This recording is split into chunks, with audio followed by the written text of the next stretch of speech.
Madam President, I come to the floor today to urge my colleagues strongly to vote against the nomination of Kahl to serve as Undersecretary of Defense for Policy. That position is the number 3 position in the Pentagon.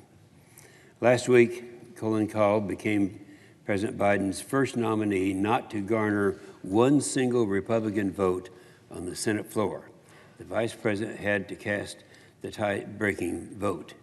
Every single other nominee, even some of the most partisan progressives, earned at least one or some Republican votes. And what makes this nomination even more out of the ordinary is that this truly never happens with DOD nominees. If you look back over the last decade, recorded votes on DOD nominees are rare, and only a few times did a nominee receive support from fewer than 2/3 of the Senate. It just doesn't happen. But it happened this time. Some of his tweets have raised concerns from a number of our colleagues that Dr. Kahl might have shared sensitive or classified information on his Twitter. The junior senator from Tennessee highlighted this on the floor last week. Furthermore, Dr. Kahl's tweets also show a history of volatile behavior. It goes further than just being highly partisan and unbalanced. He's also somewhat of a conspiracy theorist.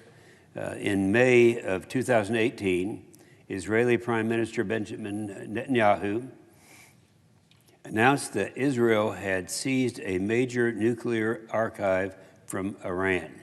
That archive has since revealed many previously unknown nuclear sites, and the International Atomic Energy Agency is working to gain access to inspect these sites today, thanks to Israel's discovery.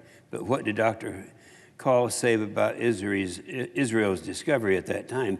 He was skeptical and added, "This sure has an eerie pre-2003 Iraqi vibe to it." In other words, rather than being alarmed about the fact that Iran had many undeclared nuclear sites, Dr. Kahl alleged that Israel was trying to goad America into war. Somehow, for Dr. Kahl, the problem is never Iran or the weak 2015 Iran deal that didn't cover the nuclear sites that Israel revealed. He wants to give in Iran massive sanctions relief in return for that deal.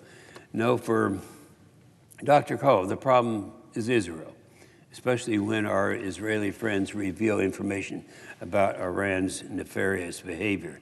Again, this isn't about a policy disagreement. This is about whether Dr. Kahl is someone you can accept, who can accept facts, even when those facts undercut his policy preferences. National security is a bipartisan priority. It always has been, it always will be. As I said at the beginning of this, traditionally, nominees for key DOD roles receive bipartisan support in the Senate. In fact, I can't recall a single nominee for the top DOD position in the past 40 years who didn't garner at least one vote from the other party, either party. Now, I hope President Biden keeps this in mind as he staffs the rest of his administration. We need nominees who will work with members on both sides of the aisle and those members have to trust that person in return. Moving forward, I encourage President Biden to listen to his own calls for bipartisanship and unity and send us nominees who can be approved without controversy. With that, I yield the floor.